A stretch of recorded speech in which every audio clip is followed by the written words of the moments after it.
दोस्तों, इस वक्त की सबसे बड़ी और सबसे खतरनाक खबर आ रही है।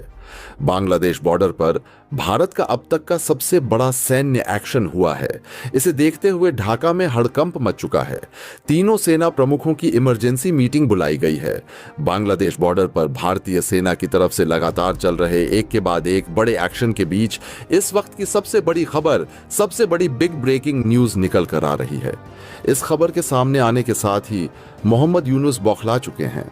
बौखलाने के साथ ही मोहम्मद यूनुस ने आनन फानन में राजधानी ढाका में अपनी तीनों सेना प्रमुखों के साथ अचानक से मीटिंग बुलाई है और इसको लेकर के भारत पर बड़े एक्शन को लेकर के भी धमकी दी गई है। दरअसल भारत की तरफ से इस वक्त भारतीय सेना ने लगातार एक के बाद एक बांग्लादेश के बॉर्डर से सटे हुए 3 डिवीजन को टारगेट करते हुए लगभग बांग्लादेश के 250 किलोमीटर की रेंज को निशाना बनाया है। और इस वक्त भारतीय सेना की तरफ से बांग्लादेश पर अब तक का सबसे बड़ा एक्शन लिया गया है। बता दें, भारतीय सेना ने बांग्लादेश के सबसे बड़े एयरबेस को इस वक्त निशाना बनाते हुए अपना सबसे बड़ा हमला किया है। भारत बांग्लादेश सीमा पर हालात अचानक उस मुकाम पर पहुंच गए हैं जहां हर सेकंड इतिहास लिखा जा रहा है। बताया जा रहा है कि बांग्लादेश की राजधानी ढाका में हड़कंप मचा हुआ है। सायरन गूंज रहे हैं और सत्ता के गलियारों में बेचैनी साफ देखी जा सकती है, क्योंकि कथित तौर पर भारत की ओर से एक के बाद एक बेहद बड़े और सुनियोजित सैन्य कदम उठाए गए हैं, जिनका सीधा असर बांग्लादेश के रणनीतिक ढांचे पर पड़ा है। इसी बीच खबर है कि बांग्लादेश के अंतरिम नेतृत्व में शामिल मोहम्मद यूनुस अचानक सक्रिय हो गए हैं और आनन फानन में तीनों सेनाओं के प्रमुखों की इमरजेंसी बैठक बुलाई गई है, जिससे यह संकेत मिल रहा है कि हालात सिर्फ कूटनीतिक नहीं बल्कि सैन्य स्तर पर भी बेहद गंभीर हो चुके हैं। बताया जा रहा है कि भारत ने अपनी पूर्वी सीमा से सटे इलाकों में अब मूवमेंट करते हुए बांग्लादेश सीमा के पास मौजूद 3 अहम डिवीजनों को रणनीतिक रूप से टारगेट किया और करीब 250 किलोमीटर की संवेदनशील पट्टी पर निगरानी व एक्शन को तेज कर दिया गया, जिससे ढाका में यह संदेश गया कि यह सिर्फ चेतावनी नहीं बल्कि शक्ति प्रदर्शन है। सबसे चौंकाने वाली बात यह बताई जा रही है कि बांग्लादेश का सबसे अहम और सामरिक दृष्टि से बेहद संवेदनशील एयरबेस सईदपुर एयरफील्ड इस पूरे घटनाक्रम के केंद्र में आ गया है। यही वह एयरबेस है जो चिकन नेक के बेहद करीब स्थित है और जिसे लंबे समय से रणनीतिक रूप से बेहद अहम माना जाता रहा है, क्योंकि यहीं से बांग्लादेश अपनी वायुसेना की कई अहम गतिविधियां संचालित करता रहा है। और हालिया रिपोर्ट्स में यह भी कहा जा रहा है कि चीन से मिले फाइटर जेट्स और सैन्य संसाधनों को यहीं से ऑपरेट किया जा रहा था।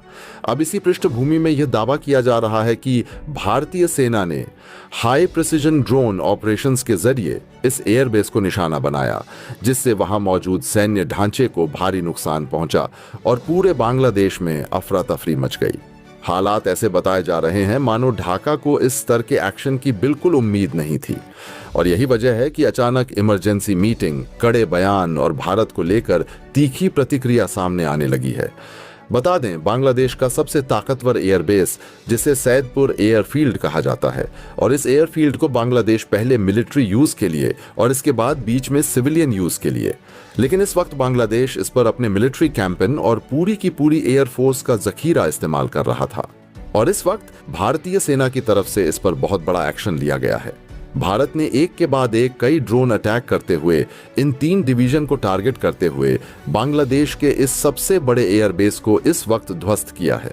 बता दें कि भारत के चिकन नेक से बेहद करीब है बांग्लादेश का यह एयरबेस, जिसे का नाम सईदपुर एयरबेस बोला जाता है। और सबसे बड़ी बात यह है कि बांग्लादेश अब लगातार इस जगह से चीन के दिए हुए कई फाइटर जेट को ऑपरेट कर रहा था और इस वक्त भारतीय सेना की तरफ से इस एयरबेस को उड़ाए जाने के बाद बांग्लादेश में अफरा तफरी मच चुकी है। बांग्लादेश की एयरबेस को लेकर के, इस बात को लेकर के जरा सा भी अंदाजा नहीं था कि भारत इतना बड़ा एक्शन और बांग्लादेश के सबसे बड़े और ताकतवर एयरबेस को ही टारगेट करते हुए इस वक्त ध्वस्त करेगा। और आपको बता दें कि भारतीय सेना की तरफ से इस वक्त लगातार एक्शन के बीच लगातार जो मिसाइलें दागी जा रही हैं वो 250 किलोमीटर रेंज तक के अंदर भारत की तरफ से यह रेंगे एक्शन लिए गए हैं और इस वक्त भारत की तरफ से ड्रोन अटैक किए जा रहे हैं। टारगेटेड को लगातार भारत न्यूट्रलाइज कर रहा है और इस वक्त भारत ने 3 अलग अलग डिवीजन, जो कि रंगपुर डिवीजन में से शामिल होने वाली और साथ साथ बांग्लादेश के इस भारत के चिकन नेक से सटने वाले इलाकों के 3 अलग अलग डिवीजन को टारगेट करते हुए कई स्थानों को ध्वस्त करके तकरीबन 250 किलोमीटर के दायरे पर अपना सबसे बड़ा एक्शन और ऑपरेशन इस वक्त किया है। क्या है पूरी खबर? क्या पूरी अपडेट सामने आ चुकी है? और इस खबर के आने के साथ ही बांग्लादेश की राजधानी ढाका में आपातकाल की स्थिति बनती हुई नजर आ रही है। इसके बीच में बांग्लादेश के राय मोहम्मद यूनुस ने अपने आनन फानन में तीनों सेना प्रमुखों को इस वक्त बड़ी मीटिंग के लिए बुलाया है ताकि भारत पर बड़ी कार्रवाई की जा सके। क्या इस वक्त हालात बन चुके हैं? असल में भारत बांग्लादेश बॉर्डर के बीच और इस वक्त भारतीय सेना लगातार जो चिकन नेक से जुड़े हुए आसपास के क्षेत्र हैं, जहां पर अब तक 150 किलोमीटर तक पहुंची थी, उन्हीं जगहों पर भारतीय सेना इस वक्त 250 किलोमीटर तक के अंदर पहुंच चुकी है और भारत की तरफ से उठाए जा रहे हैं एक्शन और भारतीय टैंक लगातार आगे बढ़ते हुए भी नजर आ रहे हैं। क्या है पूरी खबर बताएंगे, लेकिन उससे पहले अगर अभी तक आपने चैनल को सब्सक्राइब नहीं किया तो सबसे पहले चैनल को सब्सक्राइब करते हुए बेल आइकन को ऑल पर जरूर सेलेक्ट कर लीजिएगा ताकि इससे जुड़ी खबर अपडेट आप तक बिल्कुल सही टाइम पर और सटीक रूप से जानकारी पहुंचती रहे। भारत अब सिर्फ कूटनीति की भाषा नहीं बोल रहा, अब भारत की भाषा बदल चुकी है। अब संदेश शब्दों से नहीं, सामरिक संकेतों से दिया जा रहा है। जिस तरह से पिछले कुछ दिनों में दक्षिण एशिया की भू राजनीति ने करवट ली है, उसने पूरी दुनिया का ध्यान बंगाल की खाड़ी और भारत बांग्लादेश सीमा पर खींच लिया है। जो देश अब तक नेबरहुड फर्स्ट की नीति पर चल रहा था, वही भारत अब अपने पड़ोस में रणनीतिक नियंत्रण की स्थिति बनाता दिखाई दे रहा है। सवाल यही है, आखिर भारत को ऐसा करने की जरूरत क्यों पड़ी और वो कौन सी मजबूरी थी जिसने भारत को अपने सबसे संवेदनशील सैन्य कार्ड खेलने पर मजबूर कर दिया?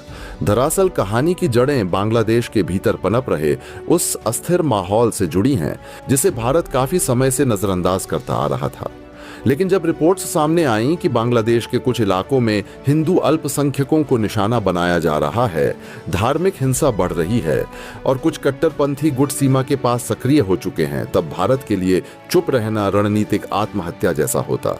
यही वो मोड़ था जहां भारत ने तय कर लिया कि अब सिर्फ बयान नहीं, एक्शन होगा। सबसे पहले बात करते हैं भूगोल की, क्योंकि यहीं से पूरा खेल समझ में आता है। भारत का चिकन नेक यानी सिलीगुड़ी कॉरिडोर देश की सबसे संवेदनशील लाइफलाइन है। यही वो पतली सी जमीन है जो पूरे नॉर्थ ईस्ट को भारत से जोड़ती है और इसी के ठीक पास बांग्लादेश का रंगपुर और सैदपुर इलाका स्थित है। रणनीतिक रूप से यह इलाका इतना महत्वपूर्ण है कि अगर यहां अस्थिरता फैली तो भारत का पूरा पूर्वोत्तर जोखिम में आ सकता है।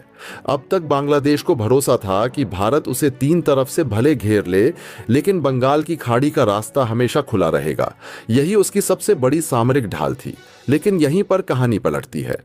पिछले कुछ समय में भारतीय नौसेना की गतिविधियों में जो तेजी आई है, उसने साफ संकेत दे दिया कि भारत अब केवल सीमा तक सीमित नहीं रहना चाहता। INS विक्रांत की बंगाल की खाड़ी में तैनाती सिर्फ एक रूटीन मूवमेंट नहीं थी, बल्कि एक स्पष्ट संदेश था, अब समुद्र भी सुरक्षित नहीं है। INS विक्रांत सिर्फ एक एयरक्राफ्ट कैरियर नहीं है, बल्कि चलता फिरता एयरबेस है।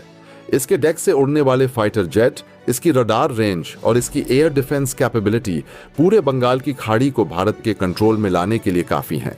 और जब इसके साथ भारतीय नौसेना के डेस्ट्रॉयर, फ्रिगेट और सबमरीन मूव करती हैं, तब यह केवल तैनाती नहीं बल्कि सी ब्लॉकेड का संकेत होता है। इसी बीच खबरें आती हैं कि भारतीय वायुसेना ने भी अपनी गतिविधियां तेज कर दी हैं। खासकर वे एयरबेस जो बांग्लादेश सीमा से सटे हैं, वहां हाई अलर्ट देखा गया। S-400 एयर डिफेंस सिस्टम को एक्टिव मोड में लाया गया, आकाश मिसाइल यूनिट्स को फ्रंट लाइन पर शिफ्ट किया गया और रडार कवरेज को बंगाल की खाड़ी तक फैला दिया गया। अब यहां सवाल उठता है, भारत आखिर टारगेट क्या कर रहा है? डिफेंस एनालिस्ट्स के मुताबिक भारत की नजर बांग्लादेश के उन 3 प्रमुख डिवीजनों पर है जो भारत के साथ डायरेक्ट बॉर्डर शेयर करते हैं। खास तौर पर रंगपुर और सैदपुर सेक्टर, जहां बांग्लादेश का एक महत्वपूर्ण एयरबेस मौजूद है। यह एयरबेस भारत के चिकन नेक से महज 130 किलोमीटर की दूरी पर है। यही वजह है कि इसे हमेशा से सेंसिटिव जोन माना जाता रहा है। सूत्रों के मुताबिक बांग्लादेश ने जानबूझकर अपने कुछ एयर ऑपरेशन रंगपुर से हटाकर सैदपुर शिफ्ट कर दिए थे ताकि भारत की सीधी नजर से बचा जा सके। लेकिन आधुनिक युद्ध सिर्फ आंखों से नहीं लड़ा जाता, इसमें सैटेलाइट, ड्रोन और इलेक्ट्रॉनिक सर्विलांस काम करता है। यहीं पर भारत का अगला कदम सामने आता है। रिपोर्ट्स के अनुसार भारत ने इजरायली तकनीक से लैस ड्रोन सिस्टम्स को एक्टिव किया है। ये वही ड्रोन हैं जो लो ऑब्जर्वेबिलिटी, स्वार्म कैपेबिलिटी और प्रिसीजन स्ट्राइक के लिए जाने जाते हैं। इन ड्रोन की खास बात यह है कि ये बिना रडार में आए बेहद कम ऊंचाई पर उड़ते हुए अपने टारगेट को हिट कर सकते हैं। युद्ध विशेषज्ञ मानते हैं कि अगर कभी भारत को सीमित, नियंत्रित और बिना बड़े युद्ध के संदेश देना हो तो ड्रोन स्ट्राइक सबसे असरदार हथियार है। न पायलट का जोखिम, न अंतर्राष्ट्रीय दबाव और न ही ओपन वॉर का ठप्पा। इसी रणनीति के तहत भारत ने कथित तौर पर सैदपुर क्षेत्र की गतिविधियों पर कड़ी नजर रखी और संकेत दिए कि किसी भी तरह की उकसावे वाली हरकत का जवाब तत्काल मिलेगा। लेकिन असली गेम सिर्फ सैन्य नहीं है, ये एक मल्टी लेयर स्ट्रैटेजी है।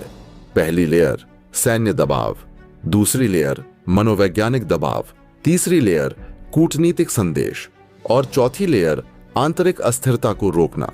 भारत साफ तौर पर यह दिखाना चाहता है कि अगर बांग्लादेश में अल्पसंख्यकों पर हमले होते हैं, अगर सीमावर्ती इलाकों में अस्थिरता फैलाई जाती है या अगर किसी तीसरी शक्ति को घुसपैठ की छूट दी जाती है तो भारत चुप नहीं बैठेगा। यही वजह है कि भारत ने एक साथ थलसेना, वायुसेना और नौसेना तीनों को अलर्ट मोड में ला दिया। इसे सैन्य भाषा में ट्राई सर्विस पोस्चर कहा जाता है, जो आमतौर पर सिर्फ हाई थ्रेट सिचुएशन में अपनाया जाता है। और यही बात इस पूरे घटनाक्रम को बेहद गंभीर बनाती है, क्योंकि अब यह सिर्फ बांग्लादेश का मसला नहीं रहा। ये भारत की राष्ट्रीय सुरक्षा, उसके पूर्वोत्तर की स्थिरता और पूरे बीते इंडो पैसिफिक बैलेंस का सवाल बन चुका है। भारत जानता है कि अगर आज उसने सख्ती नहीं दिखाई तो कल हालात उसके हाथ से निकल सकते हैं। इसलिए रणनीति साफ है, ना युद्ध की घोषणा, ना चुप्पी, बस इतना दबाव कि सामने वाला हर कदम सोच समझ कर रखे। दोस्तों, भारत इस वक्त कूटनीति नहीं, बल्कि भारत ने इस वक्त अपनी सामरिक शक्ति शुरू कर दी है। भारत का प्रदर्शन इस वक्त ऐसा सामरिक रह चुका है कि बांग्लादेश को भारत ने चौतरफा घेर लिया है। भारत ने अपने लैंडलॉक जगहों से तो घेरा ही है, भारत ने बंगाल की खाड़ी के रास्ते भी बांग्लादेश का पूरा रास्ता ब्लॉक कर दिया है। इस वक्त हालात ऐसी बन चुकी है कि बांग्लादेश पूरी दुनिया से बिल्कुल अलग और कट चुका है। अब तक बांग्लादेश को लग रहा था कि भारत से 3 तरफ से गिरने के बावजूद बंगाल की खाड़ी का रास्ता उसके लिए खुला रहेगा। लेकिन असल में इस वक्त भारतीय एयरफोर्स ने बड़ा एक्शन लेते हुए न सिर्फ इसको ब्लॉक किया है, बल्कि भारतीय नेवी की तरफ से भी अपने आईएएस विक्रांत को बंगाल की खाड़ी में उतारे जाने के बाद इस वक्त हालात बिल्कुल भारत ने अपने कंट्रोल में ले लिए हैं। ऐसा क्यों किया भारत ने? यह एक बड़ा सवाल पैदा होता है कि आखिरकार भारत ने बांग्लादेश को चौतरफा घेरा क्यों है, और इन सब के बीच में भारत को लेकर के क्या एक्शन सामने आ रहा है। दरअसल भारत ने साफ करते हुए कह दिया है कि अब बांग्लादेश के अंदर हिंदू माइनॉरिटीज को निशाना बनाए जाने वाले पूरी घटनाक्रम पर अब भारत चुपचाप मूक दर्शक बन करके नहीं रहने वाला है। और इसीलिए भारत ने 1-2 नहीं बल्कि 3 अलग अलग डिवीजन को टारगेट किया है। बांग्लादेश के ये 3 डिवीजन भारत से लगभग 250 किलोमीटर से ज्यादा की बाउंड्री साझा करते हैं, और यह बाउंड्री डायरेक्ट बाउंड्री है भारत के साथ। यानी कि रंगपुर के अलावा यहां पर सबसे बड़ा सैदपुर एयरबेस जो सबसे बेहद करीब पहुंचता है। आपको बता दें कि यह महज 130 किलोमीटर दूर है भारत के चिकन नेक से, और भारत ने इस वक्त इसे ही सबसे बड़ा टारगेट बनाते हुए अपने ड्रोन अटैक से ध्वस्त किया है। लगातार भारत की तरफ से इजरायली ड्रोन्स का इस्तेमाल करते हुए इन्हें लगातार टारगेट किया जा रहा है। बता दें कि भारत की तरफ से जो इजरायली ड्रोन इस्तेमाल किए जा रहे हैं, यह बेहद ताकतवर और स्वार्म ड्रोन के रूप में जाने जाते हैं, जो न सिर्फ भारत की तरफ से पेलोड ले जाने में सक्षम है, बल्कि यह कई अलग अलग जगहों पंप बम गिराने में भी पूरे कैपेबल हैं। और इस वक्त भारत इन्हीं के इस्तेमाल से बिना हवा लगे बांग्लादेश कर बड़ी स्ट्राइक कर रहा है। और इसी बीच में भारत अपनी कई मिसाइल सिस्टम का भी इस्तेमाल करना शुरू कर दिया है। इस वक्त भारत अपने इस बॉर्डर से सटे हुए इलाकों में S-400 एयर डिफेंस सिस्टम को तैनात कर रखा है। साथ ही साथ आकाश एयर डिफेंस सिस्टम को भारत ने फ्रंट मोर्चे पर रखा है। यानी कि बांग्लादेश से होने वाली किसी भी गतिविधि का भारत मुंह तोड़ जवाब देने के लिए पहले से तैनात है। भारत ने साफ कहा है कि बांग्लादेश में जो हालात बने हुए हैं उसकी वजह से भारत को 3 अलग अलग डिवीजन्स को टारगेट करना पड़ा है। दरअसल असल में यहां पर कहानी कुछ और ही पक रही थी। भारत को इस बात की भनक पहले ही लग गई थी। बता दें कि बांग्लादेश का यह सबसे अहम जो एयरबेस है, जिसके जरिए बांग्लादेश अपनी एयरफोर्स को इस एयरबेस का इस्तेमाल करता है। दरअसल आपको बता दें कि भारत के जो चिकनिक है उससे सटा हुआ सबसे नियरवी को जो एयरबेस पड़ता है वो रंगपुर एयरबेस पड़ता है। लेकिन बांग्लादेश को इस बात की भनक थी कि भारत जिस तरह से पाक को ऑपरेशन सिंदूर में उसके एयरबेस को ध्वस्त किया था, वैसे ही कुछ उसके साथ भी कर सकता है। इसलिए भारत के सबसे जो चिकन्ने के करीब एयरबेस है उस पर एक्टिविटी ना रख के बांग्लादेश ने उससे थोड़ा दूर स्थित सैदपुर एयरफील्ड को अपना अड्डा बनाया हुआ था। बांग्लादेश की तरफ से लगातार यहां पर फाइटर जेट उड़ान भर रहे थे। लगातार इस जगह पर फाइटर जेट का अड्डा बनाया गया था और सैन्य कार्यवाही का सबसे बड़ा गढ़ तैयार कर रहा था।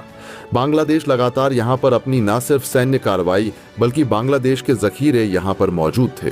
वो जखीरे जिनकी मदद से भारत के चिकन नेक को काटने की धमकी दी जा रही थी, जिनके पीछे पूरी की पूरी साजिश थी कि भारत के चिकन नेक को अलग करके यहां पर अपनी सत्ता और हुकूमत को आगे बढ़ाया जाए और भारत के पूर्वोत्तर राज्यों को अलग थलग करके भारत की पहुंच वहां तक पूरी तरीके से सीमित कर दी जाए, ताकि भारत की पावर सप्लाई कट हो और नॉर्थ ईस्ट के राज्यों में भारत के खिलाफ विद्रोह जैसी स्थिति पनपाई जा सके। इसके लिए बहुत बड़ी सीरियस प्लानिंग चल रही थी और इस प्लानिंग के बीच न सिर्फ बांग्लादेश का या सैदपुर एयरफील्ड इस्तेमाल किया जा रहा था, बल्कि इसके आसपास बने 12 अलग अलग चेक पोस्ट इस्तेमाल किए जा रहे थे। ये चेक पोस्ट सामान्य चेक पोस्ट से बिल्कुल अलग थे। बता दें कि इन चेक पोस्टों पर आतंकी गतिविधियां चालू की जा रही थीं। भारत के खिलाफ आतंकियों को पनाह दी जा रही थी। यह वो आतंकी हैं जो पाक में इस वक्त भारत के खिलाफ बड़ी साजिश रच रहे थे की तरफ से लगातार यहां पर बड़े कैंप डेवलप किए जा रहे थे ताकि भारत को टारगेट करते हुए भारतीय सीमा पर घुसना आसान हो।